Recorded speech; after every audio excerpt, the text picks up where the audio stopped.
Oke, selamat sore semuanya. Selamat datang di live podcast RYL Academy dengan tema Dealing Speaking Anxiety. Oke, selamat sore teman-teman. Di sini saya sapa dulu eh, ada ada Catalina, ada Mbak Areta, Ibu Esther, ada dan beberapa teman yang lain yang saya tidak bisa sebutkan satu persatu. Oke, perkenalkan sebelumnya saya Mary Naomi, RYL Academy. Tadi teman-teman sudah melihat cuplikan apa sih RYL Academy.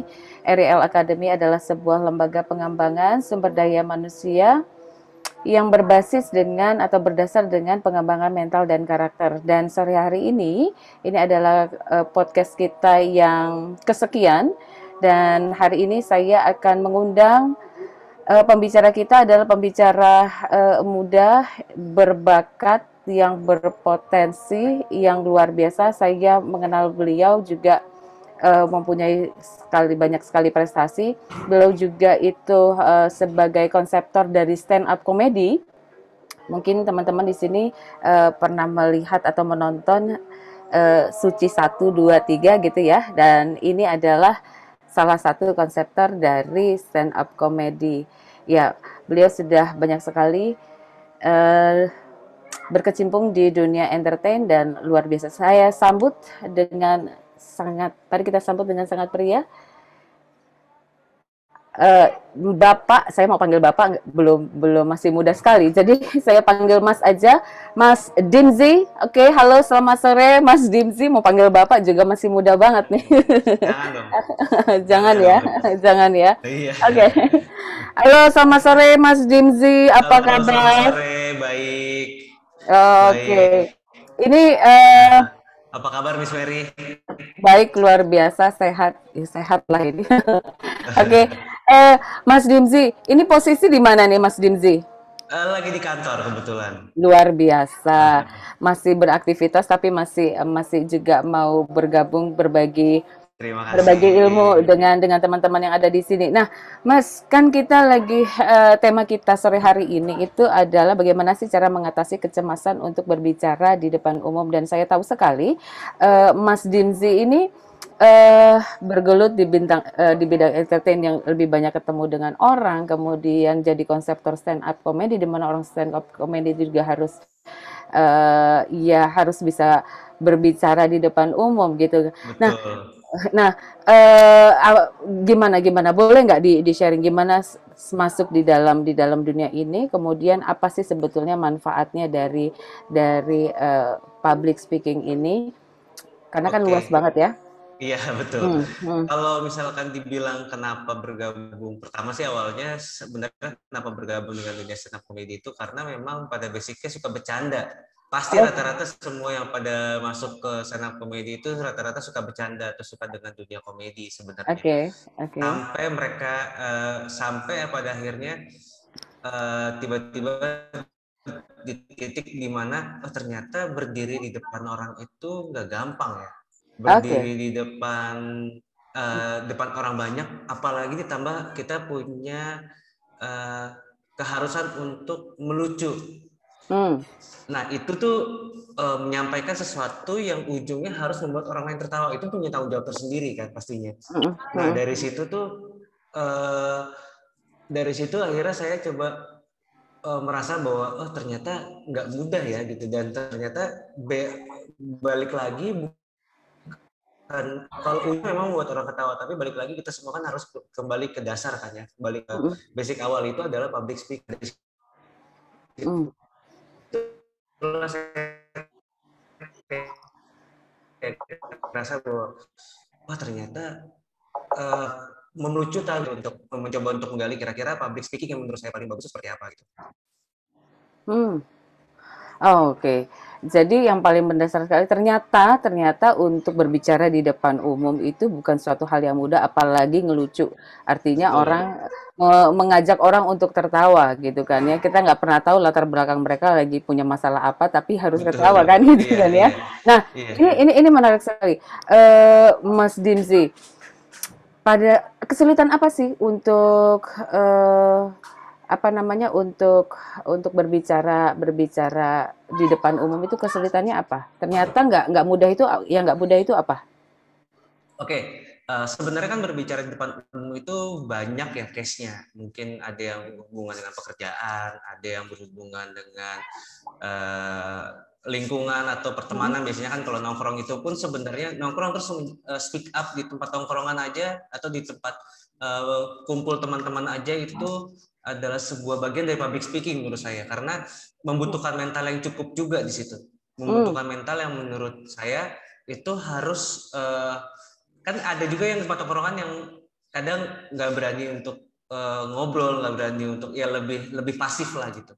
Aktif dari tongkrongan aja itu sebenarnya udah bagian dari public speaking yang mungkin tanpa orang sadarin. Tapi Hmm. kalau misalkan kita mau tahu kesulitannya apa, itu pertama kali adalah mental dan keberanian sih pastinya karena pertama kali banget aja hampir semua komedian atau hampir semua komika gitu ya yang berdiri di atas panggung itu hampir semuanya itu mereka melakukan grogi pasti karena Hmm. pertama kali naik saya aja ngeblank mungkin sekitar 3 menit saya naik 5 menit semenit Hmm. awal ngomong udah 3 menit awal Hmm. ngeblank semenit awal ngomong dari Hmm. situ saya ngerasa bahwa oh harus punya keberanian yang tinggi nih ya untuk ngomong karena tambah lagi kan kita harus ngebawa materi ya. Kalau misalkan di stand up comedy mungkin kami sebutnya materi, tapi kalau misalkan di tempat lain atau di bidang lain mungkin bisa disebut sebagai topik. Nah, menyusun topik terus menjadikan di satu ingatan tanpa textbook gitu ya. Terus habis setelah itu kita harus taruh di kepala, harus diungkapkan Hmm. adanya rasa takut akan kesalahan, adanya rasa takut akan ingatan. Hmm. Itulah yang ngebuat saya sulit untuk mempelajari public speaking di awalnya. Tapi sampai sampai pada titik di mana untungnya saya di dunia komedi. Untungnya saya belajar bahwa itu adalah adalah lingkupnya komedi karena dengan saya belajar itu saya tahu kalau misalkan wah ternyata salah ingatan pun juga masih bisa buat kelucuan gitu. Jadi Hmm. uh, yang saya sulit di situ adalah ya itu semua tadi pertama rasa keberanian terus mental ya pasti ya Hmm. ditambah lagi awal dan hampir semua stand up comedy itu membutuhkan panggung yang makanya kita ada sebutan open mic. Sebenarnya open mic itu bukan untuk melatih materi lucu atau enggak, tapi sebenarnya melatih mental kita di atas panggung. Semakin sering kita speak up, semakin sering kita ada di depan publik, semakin kita akan ngerasa lancar untuk berbicara. Seperti itu sih. Oke, oke. Nah, jadi ada sebuah benar nggak sih kalau misalnya kita mau eee, untuk public speaking sendiri tidak hanya melulu kita harus di depan panggung karena saya melihat, eee, karir dari, Mas Dimzi ini kan tidak hanya sekarang konseptor dari stand up, tapi sudah mengarah ke eh, posisinya yang sekarang ini adalah konseptor planner Ya, gitu ya. Nah, ya. konseptor planner artinya untuk jadi public speaking itu tidak hanya melulu untuk di depan panggung, tapi bagaimana kita berkomunikasi dengan orang, dealing dengan orang. Tadi Mas Dimzi sempat menyinggung kita nongkrong aja, duduk sama-sama aja, kita pun juga perlu public speaking kan gitu ya. Betul, betul, Berani betul. berani untuk ngomong di Iya, depan iya. teman-teman kita aja dulu gitu aja belum Iya, tentu kita iya. sampai kesampaian gitu kan. Betul Dan sekali. apa yang nah Nah, tadi, mungkin di awal, nge-blank dan butuh butuh beberapa kali, beberapa latihan gitu ya untuk membentuk si mental itu, gitu nggak sih, Mas Betul, betul. Dimzi? Nah, ini unik sekali dari Mas Dimzi ini sebagai konseptor stand up, kemudian sekarang beralih jadi konseptor planner. Iya, Nah, iya. ini kaitannya gimana untuk menjadi public speaking gitu loh? Apa kaitannya gitu loh dari dunia? Oke, yang tadi saya sempat bilang kalau misalkan Mhm. sebenarnya public speaking itu kan ada di mana-mana. Nah, Mhm. saya cukup beruntung saya sempat belajar stand up comedy, saya sempat ada di dunia itu karena Mhm. menurut saya belajar tentang arti berkomedi. Saya belajar arti karena kalau stand up comedy, oke, saya mungkin sedikit menjelaskan kalau misalnya teman-teman agak bingung, stand up comedy itu bukan cuma sekedar melucu, tapi stand up comedy itu menghasilkan kelucuan dari sebuah kejujuran, menghasilkan kelucuan dari sebuah keresahan. Nah, basic thinking itulah yang terkadang membuat kita nulis materi itu bisa menghasilkan komedi, karena jujur dan keresahan itu adalah basic utama. Kayak sebenarnya kita ngomongin orang, kayak teman-teman mungkin biasa dengan yang istilah gibah gitu ya. Gibah, kenapa gibah itu menyenangkan? Karena di situ ada keresahan. Keresahan tentang kita terhadap orang lain. Adanya keresahan itu yang terkadang akhirnya bisa buat kita kadang-kadang terkesan sadis. Tapi itu sebenarnya komedi. Bagian dari komedi itu bahkan sadis. Cuma memang beberapa komedi itu lahir bukan karena kita harus menyatakan atau mengutarakan keresahan kita terhadap orang lain, tapi terhadap diri kita sendiri. Nah, itu teknik, itu dasarnya. Sampai akhirnya saya mempelajari bagaimana cara mengeluarkan itu semua menjadi sebuah kata-kata, dan itu ternyata ada tekniknya. Yang mungkin sebenarnya itu tekniknya adalah teknik yang tanpa kita baca itu sudah kita lakukan sebenarnya. Kayak misalkan tanpa ada yang disadarin. namanya tanpa ada yang namanya kayak misalkan sebuah teknik namanya callback. Callback sendiri itu pun itu secara stand up comedy adalah teknik. Tapi sebenarnya tongkrongan adalah kayak misalkan kita melihat sesuatu yang lucu, terus kita tiba-tiba ketawa karena hal itu. Tiba-tiba kita ketemu sesuatu hal lain. Hal lain itu yang menurut kita lucu juga, tapi tiba-tiba kita menggunakan kalimat yang tadinya kita pakai di kasus yang sebelumnya. Nah, itu namanya callback gitu. Itu namanya callback. Jadi kita menggunakan itu lagi. Nah, itu sebenarnya kan ada namanya. Nah, cuma dari situlah saya mempelajari banyak teknik, terus sehingga saya tahu, nyobain panggung, nyobain ngomong di depan publik, sehingga mungkin kalau misalkan teman-teman sadar di sini, saya bahkan setiap komika atau setiap orang melakukan public speaking itu mempunyai kelemahannya masing-masing, terutama saya. Biasanya saya ini adalah yang kesulitan adalah ini rata-rata semua orang hampir mempunyai hal yang sama di awal. Kesulitannya adalah menyelaraskan antara pikiran dan mulut. Gitu. Itulah kenapa saya tapi karena adanya saya mempelajari teknik-teknik tadi, itu ngebuat saya tahu kadang-kadang kita teknik itu kan sebenarnya bukan harus kita hafal, tapi harus kita ingat di mana, kapan, dan di mana kita harus menggunakan teknik tersebut. Sehingga kalau misalkan saya udah mulai sadar, wah saya mulai kecepatan nih ngomongnya, saya coba dengan buka mulutnya lebih dibuka, atau misalkan nafasnya lebih diatur, atau misalkan intonasinya lebih dipelani. Nah, itu yang terkadang bisa, itu juga terkadang kalau misalnya kita ngomongin teknik ya, terkadang kita suka lupa sama teknik karena kita sendiri udah grogi, kita sendiri udah bener nggak ya isi kontennya, bener nggak ya apa segala macam, sehingga terkadang kita itu akhirnya lupa konteks, dan akhirnya kita bukan cuma lupa konteks, kita lupa teknik, sehingga kadang-kadang malah obrolan kita berantakan. Nah, balik lagi itu ke mental kita yang tidak terlatih untuk ngobrol depan orang banyak, sehingga kadang-kadang tiba-tiba kita ngerasa, kalau teman-teman ngerasa sulit nih, ternyata sulit ngomong di depan orang banyak, sebenarnya bukan sulit, tapi belum terbiasa aja. Nah, kalau misalkan tadi ditanya apa hubungannya, korelasinya sehingga saya bisa ke creative planner gitu ya. Creative planner kan berarti lebih luas, bukan cuma spesifik ke stand up comedy. Terus apa yang saya bawa? Ini adalah saya tadi balik lagi, ini adalah ke stand up comedy, sehingga saya bisa bawa itu dalam setiap presentasi saya. Kalau teman-teman ngelihat stand up comedy itu bisa lari kemana-mana, memang benar, karena stand up comedy itu ada yang lari ke radio, ada yang ini bagian yang mereka memang public speaking-nya bagus, terkenal, punya nama, terus mereka juga punya status yang bagus. Stand up comedy itu bisa mereka jadikan ke bidang manapun, seperti Ernest di main film, atau acting, atau radio, atau mereka banyak juga yang bikin podcast, mereka bikin YouTube, jadi host dan lain-lain.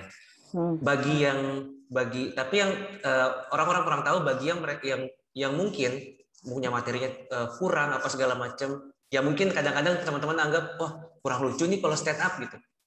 Jangan salah, banyak banget mereka yang akhirnya mereka lari ke tekniknya itu ke penulisan, content writer, dan itu termasuk bidang saya juga. Nah, tapi apakah yang menulis content creator itu akhirnya mereka tidak bisa ngomong depan orang? Enggak juga, karena kan mereka harus menjelaskan isi dari tulisannya mereka ke publik. Seperti saya, misalkan saya ini sebagai creative planner yang rutinitas saya itu lebih sering ke arah membuat konsep untuk event sampai membuat konsep untuk digital dan lain-lain. Apa yang saya lakukan?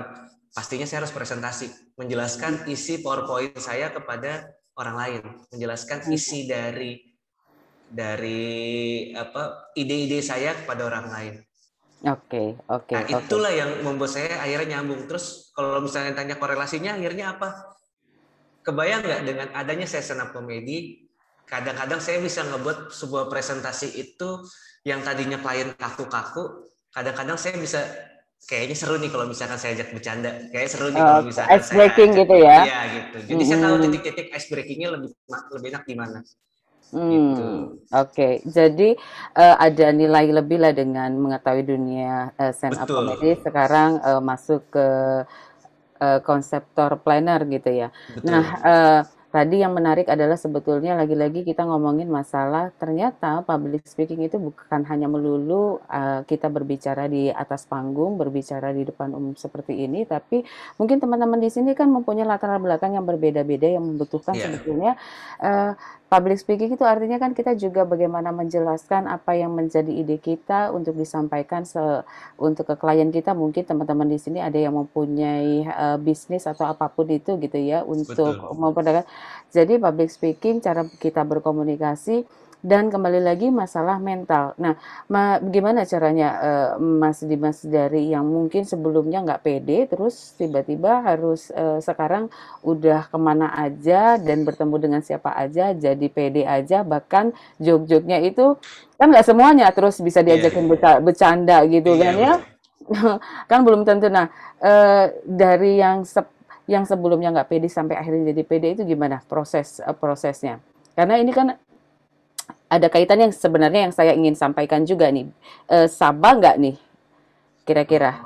Oke, bagaimana caranya sih awal pertama kali saya mencoba untuk naik ke atas panggung gitu ya. Yang saya lakukan adalah saya membuat materi yang lucu, saya membuat komunikasi yang lucu sampai sampai titik di mana saya sadarin bahwa stand up comedy itu bukan itu.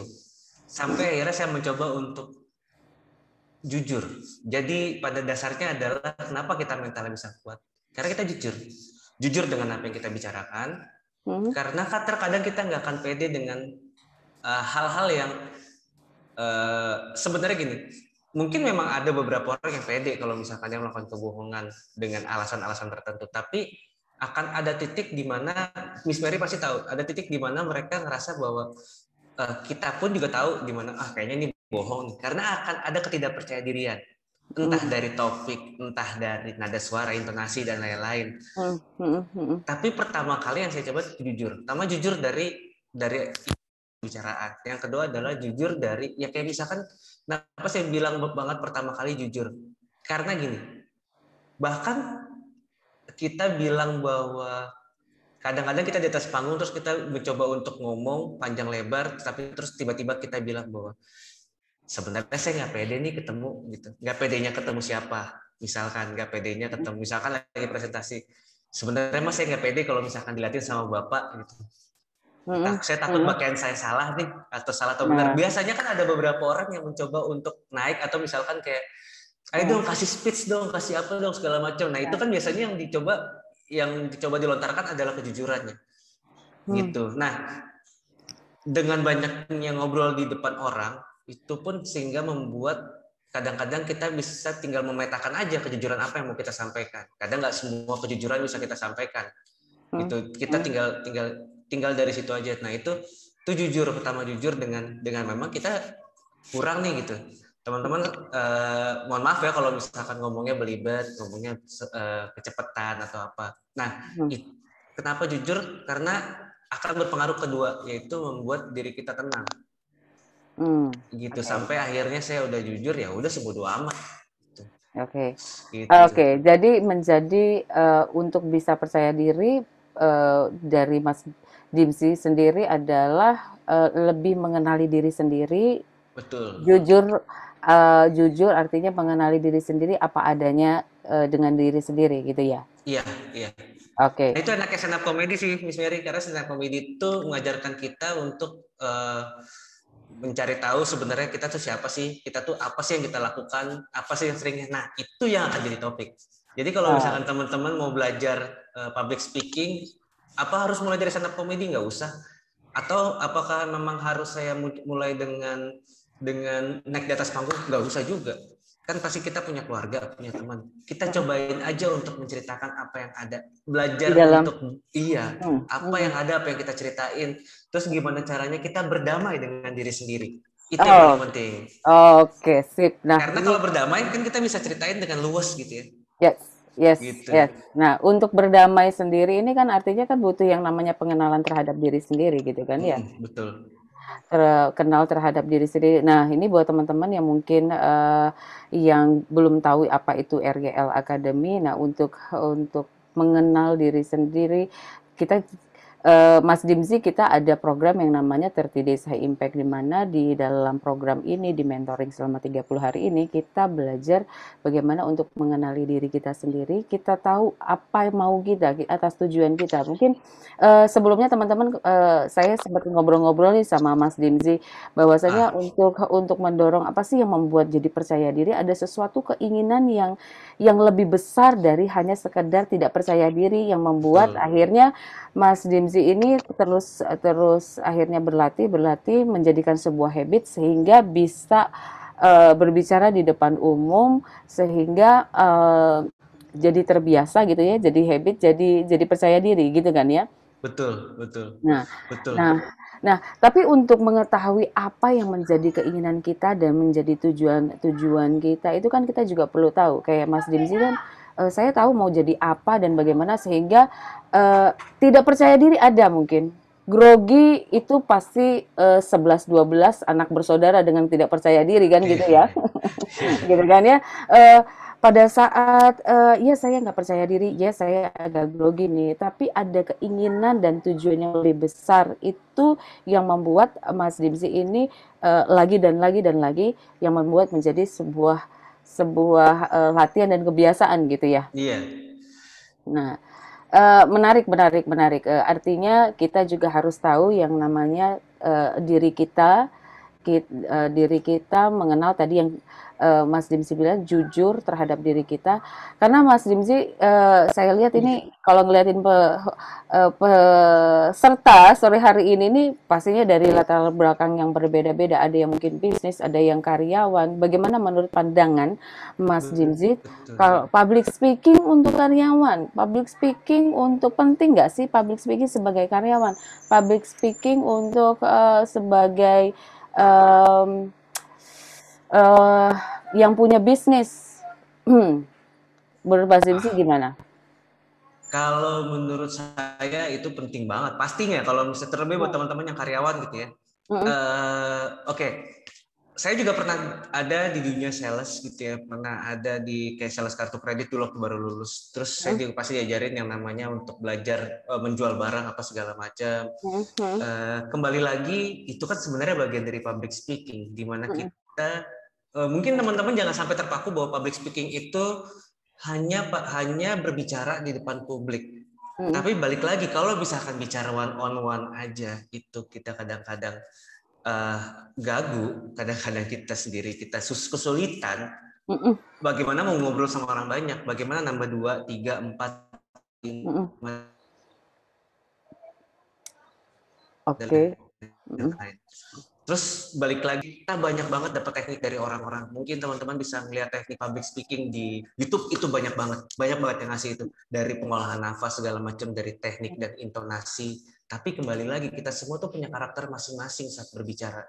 Kita tuh semua punya cara dan kebiasaan yang kadang-kadang hmm, eh, misalkan kayak ada orang yang ngomong gini, eh, apa ya, kayak misalkan kalau misalkan kayak kebiasaan saya tuh, misalkan saya selalu ngomong uh, intinya adalah gitu, misalkan gitu, itu kan sebenarnya udah satu kalimat yang memang saya mempunyai ciri nada suara sendiri gitu.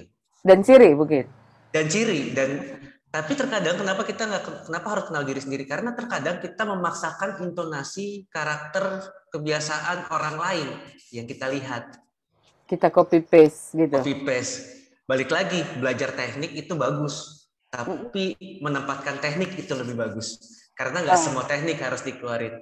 Kayak kita bisa ngelihat, misalkan kita ngasih sebuah gambar, kita kayak presentasi kita menggunakan PowerPoint kita kasih seluruh gambar, efek apa segala macam kita masukin untuk menunjukkan bahwa kita jago menggunakan PowerPoint. Balik lagi, apakah komposisinya tepat? Itu sama seperti pembicaraan atau sama seperti ngobrol. Kenapa itu cocok banget buat karyawan? Sekarang gini, teman-teman kalau misalkan lihat karyawannya, atasannya berbicara tapi ngomongnya gak enak, enak gak dilihat? Nggak enak lah. Ya udah sih, pasti seperti itu. Jadi kayak aduh, dia ngomong depan publik aja, ngomong nge-brief kita aja gak enak nih. Akhirnya kita sendiri kadang kurang respect sama dia. Yes. Syukur-syukur kalau dia punya kelebihan lain yang memang bisa menutupi itu semua, karena semua orang kan punya kelebihan dan kekurangan. Tapi kalau misalkan enggak, bagaimana kalau misalkan teman-teman bisa menerima brief dari dia, pasti kan kurang. Itu yang memang sangat amat berpengaruh. Kayak teman-teman presentasi, teman-teman misalkan mau naik jabatan, pasti kan harus kasih tahu visi dan misinya. Visi dan misi teman-teman bagus, tapi teman-teman nggak bisa utarain depan orang banyak juga buat apa? Gitu. Itu balik lagi, kenalin diri sendiri. Makanya sebenarnya program dari RYL ini untuk 30 Days High Impact ini cukup bagus, karena kan yang saya juga pernah tahu gitu ya dari Miss Meriga bahwa ini kan memang salah satu cara untuk kita bisa tahu, pahamin diri kita sendiri. Kita juga melihat, kita juga bersikap bagaimana kita menyikapi diri kita sendiri. Nah, hal-hal itu sebenarnya berpengaruh, Miss Mary. Berpengaruh, sangat amat berpengaruh sama apa yang bisa kita utarain. Karena kalau misalkan kita sendiri nggak paham sama diri kita sendiri, nah apa yang orang lain akan ngomongin, apa yang akan kita omongin ke orang lain, itu akan ngebuat juga orang lain nggak akan paham. Pernah nggak teman-teman ngedenger kayak orang ngobrol, ini sebenarnya konteksnya apa sih, poinnya apa sih? Terus kadang-kadang akhirnya dia ngomongnya melebar sana sini, ya itu karena dia sendiri nggak tahu apa yang dia omongin. Biasanya begitu.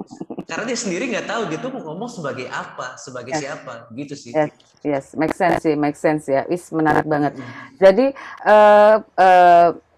Jadi sore hari ini saya senang banget ya dengan bahasannya Mas Dimzi yang dimana beliau ini kan juga dari latar belakang konseptor stand up comedy dan sekarang jadi konseptor planner, menjadi pengetahuan buat kita bersama bahwa untuk public speaking itu nggak cuma sekadar kita harus berbicara di depan umum di atas panggung gitu ya, tapi public speaking itu bisa kita gunakan apapun yang menjadi latar belakang kita. Kita mungkin pebisnis, kita mungkin juga karyawan. Tadi Mas Dimzi bilang kita mau presentasikan apa yang ada di dalam ide dan pikiran kita itu nggak nyampe. Lagi yang kembali lagi kalau ngomong di depan umum itu tidak hanya kita butuh percaya diri saja, ya mentalnya itu juga harus punya. Nah, bagaimana cara untuk membentuk mental itu ya pertama kita juga harus mengenal diri kita, apa yang menjadi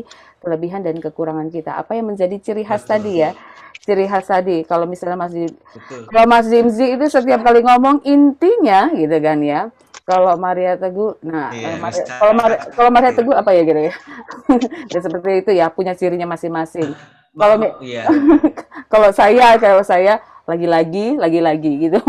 Kira-kira seperti itu.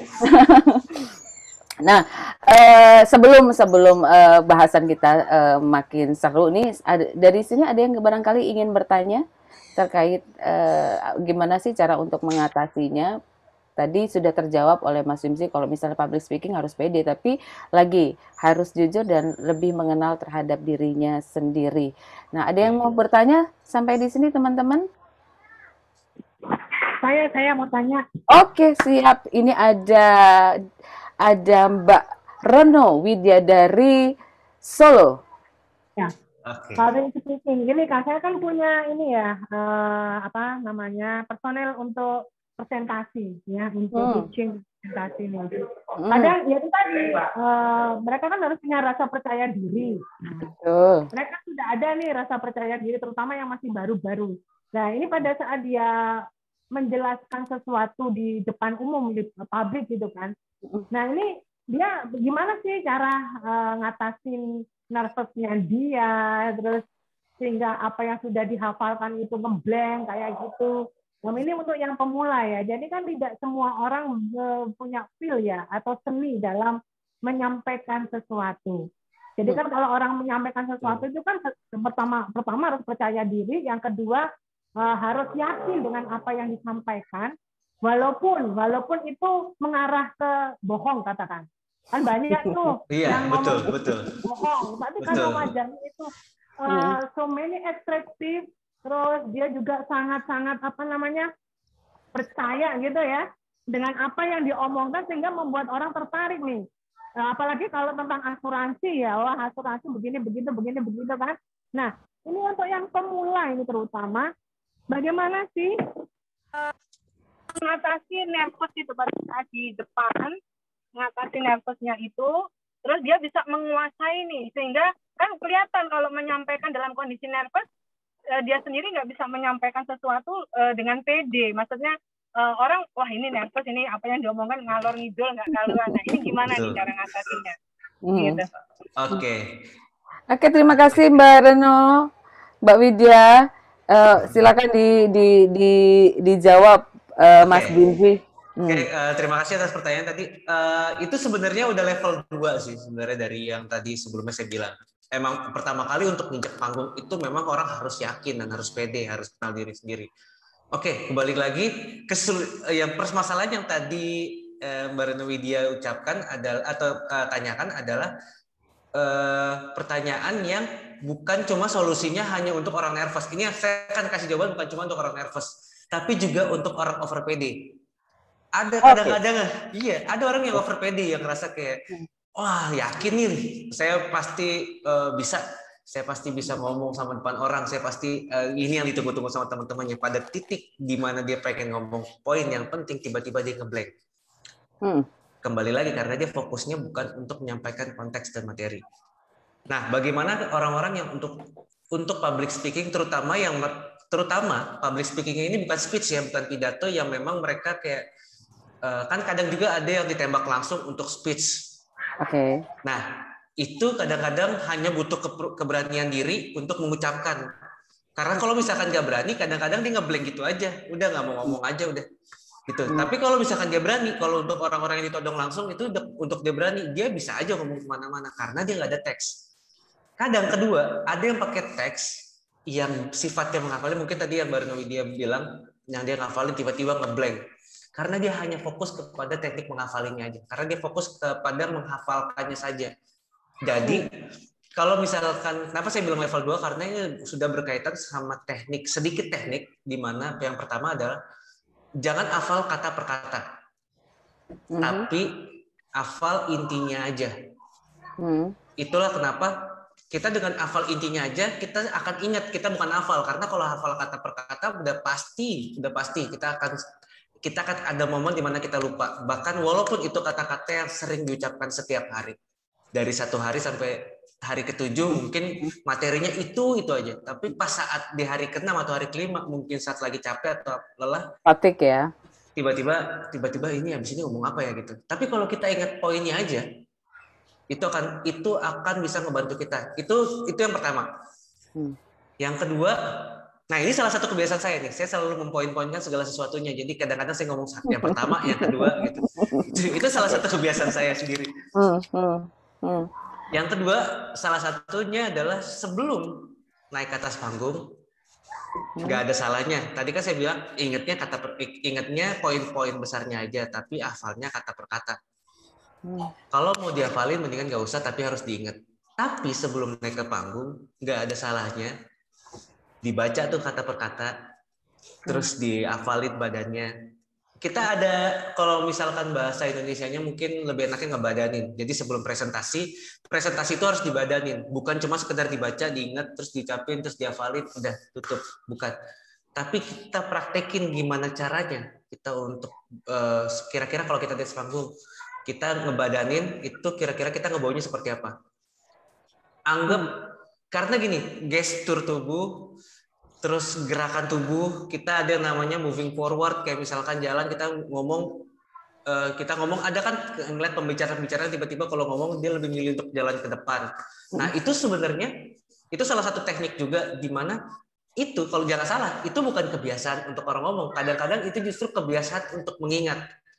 Jadi pas saat kita ngomong misalkan kita ngomong tentang presentasi keuangan yang sudah melalui yang sudah defisit misalnya gitu. Pas saat kita pengen ngomongin topik itu tangan kita seperti ini. Pas kita ngebadanin terus-terusan seperti ini, misalnya kita jelasin poin-poinnya begini gitu gayanya. Pas di atas panggung ya kita tinggal begini, kadang-kadang kita lupa kata-katanya, tapi karena kita begini ini bisa ngebantu kita untuk kembali mengingat apa yang kita sampaikan. Gitu. Jadi bilang ngebadanin, jadi kayak meresapin ke badan, kita tahu nih kira-kira kata ini kita akan ngomongnya seperti apa, kata ini kita akan ngomongnya seperti apa gitu. Itu sangat amat ngebantu. Gitu. Jadi salah satunya tadi ya untuk menjawab, saya mencoba untuk menggarisbawahi jawaban dari Mas Dimzi, bahwasanya bagaimana cara untuk mempresentasikan sesuatu, mungkin anaknya baru, tadi Mas Dimzi bilang, bukan hanya buat orang yang grogi saja, tapi yang overconfident, ya overconfidence ini juga bisa melakukan hal ini, artinya ya bukan dihafal tapi dikuasai. Bahkan dikuasai bukan hanya untuk diingat tapi sampai dirasakan di badan-badan gitu ya. Betul, diperhatikan badan. Sama ada satu lagi sih Miss Mary yang cukup penting juga adalah yang biasa dilakukan oleh para public speaking atau public speaker itu mereka untuk sebelum presentasi ya, untuk membawakan materi presentasinya itu rata-rata mereka mempunyai ritual. Ritual misalkan kayak ada yang untuk menenangkan diri, untuk meyakinkan diri, dan misalkan kayak ada yang ritualnya minum teh, ada ritual kayak misalkan teman-teman tahu Ge Pamungkas itu dia selalu buang air besar sebelum naik ke atas panggung untuk orang yang udah terbiasa seperti itu gitu. Nah itu ada ritualnya sendiri, jadi teman-teman silakan untuk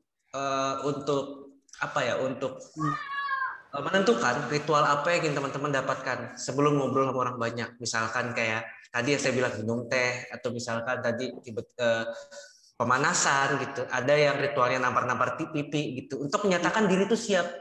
Jadi kita kayak seperti menghipnotis, setiap kali kita mau melakukan ritual itu menandakan bahwa kita siap. Yang terkadang kita ngerasa kayak pokoknya kita harus melakukan ini dulu. Soalnya kalau misalkan enggak kita nggak siap. Gitu. Mensugesti gitu ya. Mensugesti diri sendiri. Terus sama yang terakhir itu selain mensugesti diri sendiri, kita juga siap atur pernafasan. Jangan sampai lupa bahwa deg-degan, grogi, deg-degan itu justru malah ngebantu kita di atas panggung. Balik lagi tadi saya bilang ada yang over PD. Tiba-tiba yang over PD ini karena nggak ngerasa adanya adrenalin, dia menganggap remeh.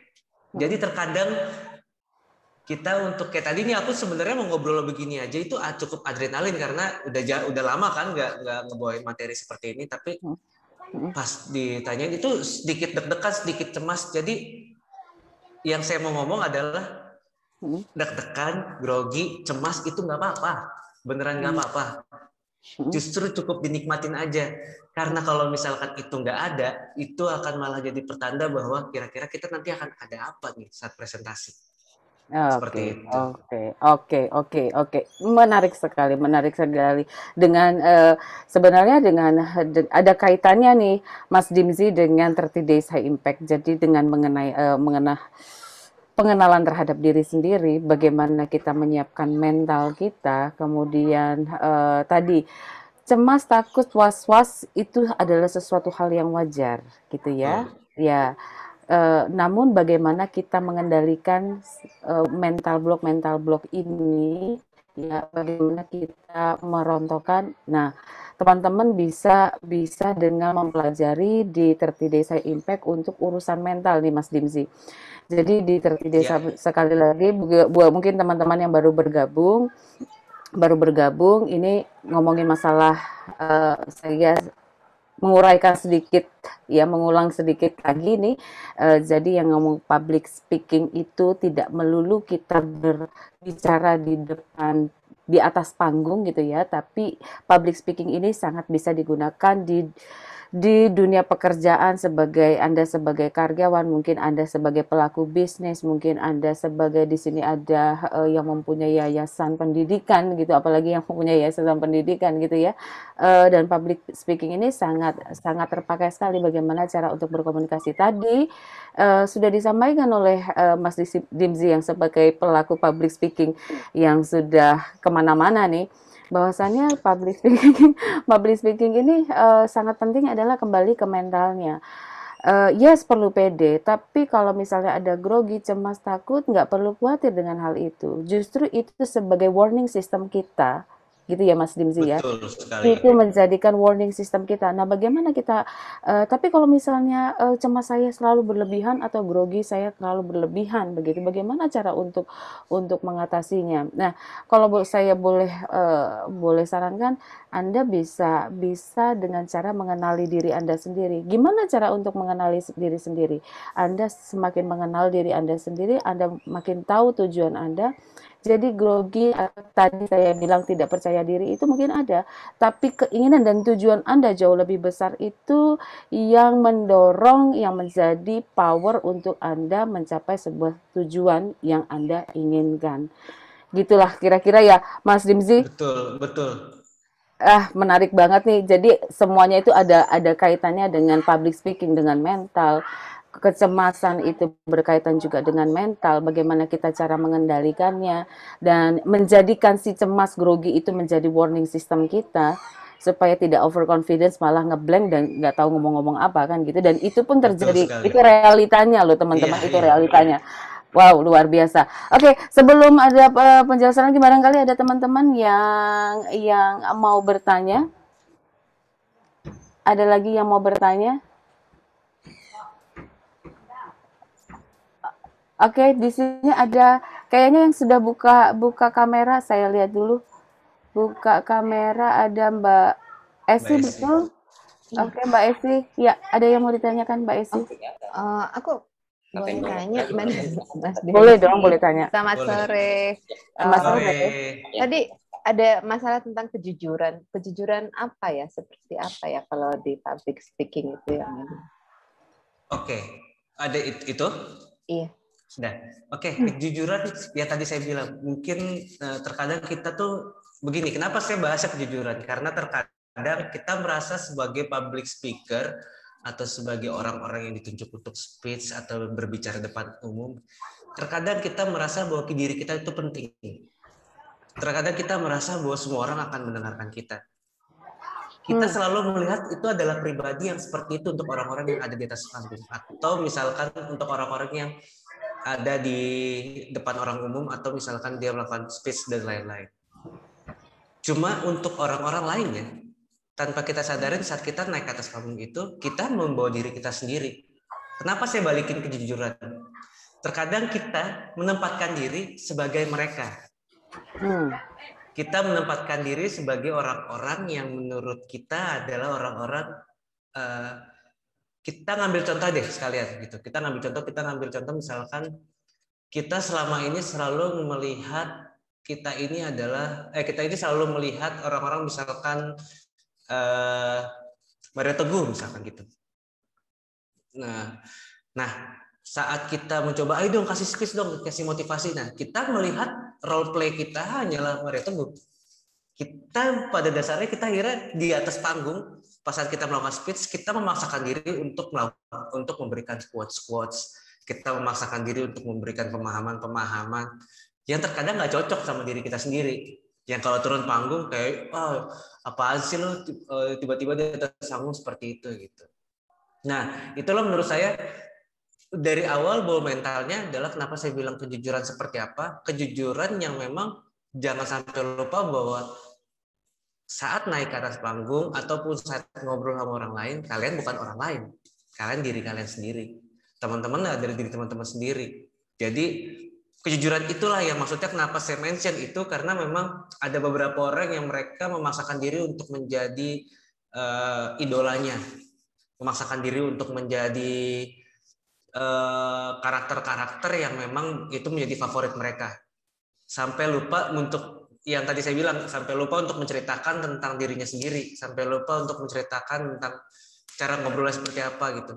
Pasti teman-teman akan sering banget ngelihat orang-orang yang naik ke atas panggung atau naik ke atas podium itu hanya membawakan ciri dari orang lain. Aku ambil contoh gini. Dari zaman SD itu kalau kepala sekolah memimpin upacara, entah kenapa suaranya selalu sama, intonasinya selalu sama. Jarang banget yang dia terlihat asik gitu. Dia hanya terlihat kaku sebagai kepala sekolah ya. Memang kayaknya kalau sebagai kepala sekolah untuk pidato harus begini deh gayanya, harus begini deh intonasinya. Nah, padahal enggak juga. Saya ngambil contoh penceramah agama. Kita sering banget melihat di masjid banyak banget yang penceramah agama yang dia ngomong, itu kan bagian dari public speaking juga ya.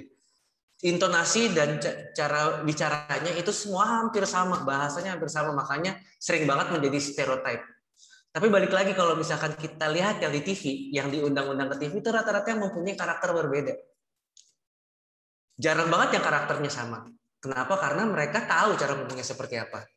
Mereka tahu bagaimana cara ngomongnya gitu. Jadi itu yang maksud saya kejujuran, karena kalau misalkan nggak jujur, tiba-tiba naik atas panggung gitu, ayo dong speech dong, Besi speech dong, kasih pidato dong gitu, kasih ucapan selamat apa segala macam. Besi akan bingung mau ngomong sebagai apa nih. Saya ngomong sebagai Nagita Slavina bahasanya, atau saya ngomong sebagai siapa ya kira-kira gitu. Jadi kadang-kadang kita memaksakan diri untuk bicara seperti itu. Oke, jadi jujur terhadap diri sendiri, tidak menjadi orang lain, tapi menjadi diri kita, apa adanya diri kita. Nah, namun untuk menjadi diri kita apa adanya harus tahu dan mengenal diri kita. Betul. Seutuhnya, gitu ya. Oke, itu yang dimaksud dengan kejujuran tadi. Jadi tidak menjadi, mungkin kita punya referensi, tapi bukan menjadi seseorang yang kita maksud ya, karena masing-masing orang itu pasti berbeda-beda dan mempunyai karakter dan mempunyai latar belakang yang berbeda-beda. Karena gini Miss Mary, misalkan kita nggak jujur gitu ya, dari awal kita udah siap untuk menjadi orang lain. Once itu kita ngeblank atau kita lupa atau kita nggak tahu apa yang kita omongin, kalau misalkan kita jujur, kita bisa bilang, aduh saya ngapain sih di sini, itu aja jadi lucu, bisa jadi lucu, itu bisa jadi sendiri, abis itu lanjut lagi topiknya. Jadi kayak sesuatu yang misalkan kayaknya saya nggak cocok nih kerja di sini, itu aja bisa jadi kalimat yang lucu gitu. Gitu. Karena saya nggak bisa nih ngobrol depan teman-teman, kayaknya saya nggak cocok nih kerja di sini, walaupun sebenarnya bukan dalam arti sebenarnya gitu, tapi itu karena misalnya teman-teman mengakui bahwa aduh ngeblank nih, nah itu bisa jadi lucu. Gitu. Ya, itu kalau misalnya konteksnya stand up comedy ya, atau aduh saya nggak pas deh sini kalau misalnya anak muda sekarang kan kayaknya nggak sefrekuensi deh. Saya nggak sefrekuensi. Saya aja kadang-kadang suka gini, misalkan saya lagi belibet gitu ya, saya belibet, ya saya di atas panggung, tapi itu cara saya, itu bukan dalam dunia stand up gitu ya, tapi dalam misalkan saya presentasi, malah klien ngeliat kayak itu materi. Bukan materi, tapi itu beneran kayak orang-orang kayak ngeliat saya bahwa saya tuh sedang mencoba untuk menjadi asik gitu. Saya tuh nggak membatasi, kayak misalkan saya belibet terus saya mencoba untuk kaget atau kagok, karena kalau misalkan kayak gitu saya tuh pasti akan kagok. Orang-orang pasti banyak banget yang akan kagok presentasinya, aduh salah ngomong lagi tadi, aduh nggak enak lagi tadi ngomongnya gitu. Terus pikiran-pikiran itu di kepala jadi kayak akhirnya berusaha ditutupin dengan cara lain. Gitu. Padahal menurut saya nggak usah ngomong aja, kalau misalkan emang belibet ya akuin aja belibet. Itu yang sampai nanti akhirnya teman-teman ngelewatin tuh fase-fase itu, udah nggak akan pulang-pulang lagi. Ya. Kalau boleh di benang merahnya sih ada nih. Jadi kalau misalnya di 30 Days teman-teman juga bisa belajar bagaimana selain mengenal diri sendiri, kemudian mengetahui tujuannya. Tadi ngomongin masalah sometimes memang pikiran bawah sadar itu harus ditabrakkan dulu sehingga pola dan pemahaman atas sebuah kejadian itu jauh lebih tepat gitu. Nah, gimana sih Betul, caranya betul. ya mau bilangin kepoin terus di IG RGL Academy untuk program-program 30 Desa Impact. Sekalian nih Mas Dimsi biar biar teman-teman yang mungkin belum tahu apa sih itu program 30 Desa Impact ya. Program 30 Desa Impact itu program mentoring selama 30 hari, kemudian teman-teman bisa mendapat eh, free counseling itu setiap minggu, kemudian ada 4 kali webinar dengan materi-materi bagaimana dan teknik-teknik ya, terutama untuk tadi beberapa untuk merontokkan mental block yang seperti tadi Mas Dimzi bilang ada grogi, mungkin ada bagaimana cara menguasai itu, walaupun bukan untuk dihilangkan, tapi bagaimana kita mengendalikan Betul, itu lebih tepatnya. betul. Bagaimana untuk mengendalikan kadang kita agak susah untuk mengendalikan emosi kita. Kita ngomong cemas ya, kita Iya, sulit iya. itu ya. Ya, ya di dalam 30 days itu teman-teman bisa mempelajari bagaimana cara untuk mengendalikan emosinya karena lagi ngomong pikiran itu pikiran punya kita yang harusnya mengendalikan pikiran kita. Gitu, Mas Betul Dim sih. sekali. Yes. Ya, oke. Boleh nggak ya satu pertanyaan lagi barangkali dari teman-teman sebelum saya mengakhiri podcast kita di sore hari ini. Saya tahu Mas Dimsi ini luar biasa, banyak sekali event-eventnya. Terima kasih. Ada lagi teman-teman yang mau bertanya? Mbak Esi kayaknya sudah bergerak-gerak nggak? Ada yang mau ditanyakan lagi Mbak Esi? Mau tanya lagi malu. Oh, nggak apa-apa, nggak Kenapa apa-apa. harus malu? Ya. Silakan. Enggak, tapi itu tadi kejujuran itu kan berarti kan kita kan harus bisa kan tadi disinggung masalah nggak boleh overconfidence juga ya, Mas. Betul. Ya kan? Gitu. Kita kan nggak boleh overconfidence. Tapi kan di sini kan jadi kelihatan ya, karena kan kejujuran kita kan kita merefleksikan apa yang ada di dalam hati kita sendiri. Jadi gini, dibilang nggak overconfidence, tapi menghargai apa yang sudah saya hafalin untuk dipresentasikan ke orang-orang itu gitu loh. Jadinya jadi gimana ya? Jadi apa ya bahasa Indonesia-nya jadi rancu ya kalau aku bilang gitu, maksudnya aku mau jujur tapi aku kan nggak boleh overconfidence juga gitu loh. Jadi gimana tuh Mas menempatkan si overconfidence itu? Jadi karena aku udah tahu semuanya materinya tek gitu 1, 2, 3 gitu udah, oh ini nanti nih. Kadang-kadang kalau aku sendiri sih aku merasa nih beberapa presentasi itu karena saking menguasainya, terus udah gitu karena terbatas waktu langsung yang tadinya harusnya panjang 20 jadi harus dikompact jadi 15 menit gitu loh. Jadi kan 5 menit itu kan kalau untuk bicara itu kan penting banget gitu ya. Iya, betul. Hitungannya kan menit, hitungannya kan second gitu ya. Gitu terus itu bikin beribet banget ya. Itu jadi yang overconfidence jadi nervous jadi itu gitu loh. Jadi mengatasi si overconfidence antara kejujuran, overconfidence itu bagaimana itu dengan itunya Mas? Gitu. Oke. Nah, mungkin yang tadi Mbak Esi bilang itu yang Mbak Esi yang misalkan tadi Mbak Esi udah kayak kerasa siap pas segala macam. Menurut saya itu adalah bentuk dari confidence, bukan overconfidence. Oh, oke. Jadi kita boleh yakin, tapi kita jangan terlalu yakin berlebihan karena kalau misalkan kita yakin terlalu berlebihan, yang akan ada di public speaking yang terasa terlihatnya itu adalah pertama akan terlihat banget kenapa saya bilang jangan overconfidence, itu akan terlihat banget di attitude. Balik lagi, kita itu negara Indonesia yang terkadang kalau misalkan kita ngomongin attitude, kita ngomongin TV deh. Siapa kira-kira orang yang pantas di TV? Orang yang tidak terlihat jahat, orang yang tidak terlihat buruk depan mata penonton.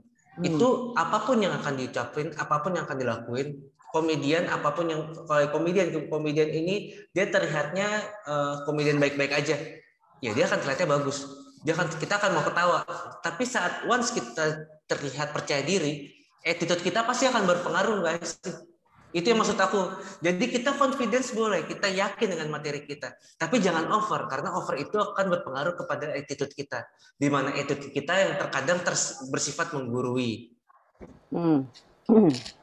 Karena terkadang materi presentasi kita sebenarnya mungkin kayak misalkan, atau saya terkadang misalkan saya confidence, saya over confidence dengan ide saya ngomong segala macam sampai akhirnya ada feedback dari orang lain yang menyatakan bahwa ide saya itu nggak works.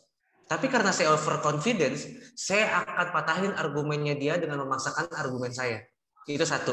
Yang kedua, kalau misalkan ternyata memang benar-benar nggak works, apa yang akan terjadi sama saya? Saya akan down mentalnya. Saya akan malu. Untuk ngomong depan public speaking, untuk ngomong depan publik itu pun tidak akan ngebuat saya jadi ngerasa bagus lagi gitu. Saya juga nggak akan ngerasa confidence, bahkan hilang rasa confidence-nya. Saya akan jadi nggak pede untuk ngomong, bahkan mengutarakan ide-ide selanjutnya saya, yang mungkin itu ide yang lebih bagus daripada ide sebelumnya. Saya akan ngerasa bahwa, aduh malu lagi, yang lain tidak bisa dibicara dengan baik. Itu yang saya bilang, overconfidence itu, confidence boleh tapi jangan over, karena over itu akan berpengaruh kepada attitude kita. Nah, gitu. Oke, sip. Kalau bisa saya tambahkan lagi dalam 30 Days Impact atau di RYL sendiri, kita ngomong masalah euforia, artinya senang yang berlebihan, atau ya tadi yang disampaikan adalah overconfidence atau PD yang berlebihan. Pada saat kita berlebihan, kita sudah hilang yang namanya mawas diri. Di saat kita hilang mawas diri, disitulah kita akan jatuh. Dan pada saat kita jatuh, kita udah ngeblok. Pada saat kita ngeblok, kita mau melakukan sesuatu itu bukan sesuatu hal yang mudah lagi. Kurang lebih seperti itu kan ya Mas Dimzi. Pada saat kita overconfidence, mawas kita udah berkurang.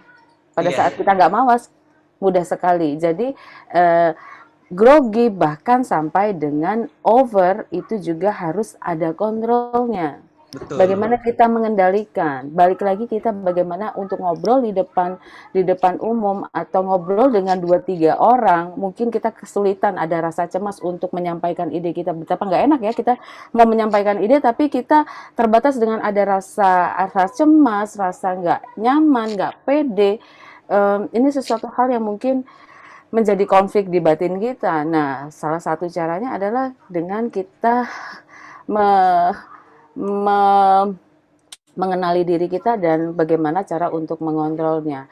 Jadi kalau misalnya confidence boleh, itu satu bentuk persiapan tadi yang Mas Dimzi bilang. Perlu nggak? Perlu. Yang namanya kita persiapan itu perlu untuk berbicara di depan umum, melakukan persiapan. Namun untuk over, jangan sampai kita hilang mawas diri kita. Jangan sampai kita nggak jadi aware sama diri kita. Gitu. Oke, aduh, makasih loh Mbak. Itu tambahan saya aja sih buat teman-teman yang mungkin, aduh saya juga nggak tahu nih kok masih kurang pede di depan umum untuk berbicara, masih ada rasa cemas. Mungkin teman-teman boleh dicek di IG RYL karena kami adalah lembaga untuk pengembangan mental dan karakter, ya pengembangan sumber daya yang berdasarkan mental dan karakter tersebut. Ya, oke, terima kasih Mas Dimzi. Aduh, ini saya seru banget ngobrol-ngobrolnya. Baru ngobrol dengan yang muda yang berpotensi, yang punya banyak pengalaman, yang sering tampil di depan umum dan menjadi pemahaman yang baru buat kita bahwa public speaking itu tidak hanya sekadar kita berbicara di depan umum saja, tapi buat teman-teman yang karyawan, yang mungkin pelaku bisnis dan mungkin yang mempunyai latar berbeda-beda, public speaking itu perlu. Dan bagaimana cara mengatasinya? Ya, dengan mengatasi kecemasan ya, dengan sesuai dengan judul kita sore hari ini, mengatasi kecemasan dengan mengenal diri kita sendiri, mempersiapkan mental kita sendiri, jujur terhadap diri kita sendiri. Oke, Mas Dimzi, sekali lagi saya mengucapkan banyak terima kasih, sehat terus buat Mas Dimzi, buat event-eventnya, Terima Ya, kasih. kalau mau tanya-tanya langsung boleh bisa ke IG Dimzi ya Ya, underscore @dim_z ZY. ZY Iya. Dimzi. Oke, itu saja dari kami, REL Academy mengucapkan banyak terima kasih. Salam juga dari Coach Dani buat Mas Dimzi yang sudah Ya, mengisi terima kasih Mas acara Dani. Iya. podcast di sore hari ini, juga buat teman-teman. Semoga ini menjadi manfaat buat teman-teman sekalian untuk Amin. tidak takut melakukan, selama teman-teman kuat atas tujuannya, maka mampu untuk mengendalikan rasa tidak percaya diri atau mengatasi kecemasannya. Oke, itu saja dari saya. Saya Mary Naomi REL Academy. Mohon maaf atas salah yang sengaja maupun tidak sengaja dalam sepanjang podcast kita sore hari ini. Sehat untuk teman-teman semua. Selamat sore dan terima kasih Terima kasih semuanya. teman-teman. Oke, Makasih. Mbak terima Ese, kasih. makasih. Ya, terima kasih. Aku live pamit ya buat Oke, semuanya. Terima oke, terima kasih. kasih.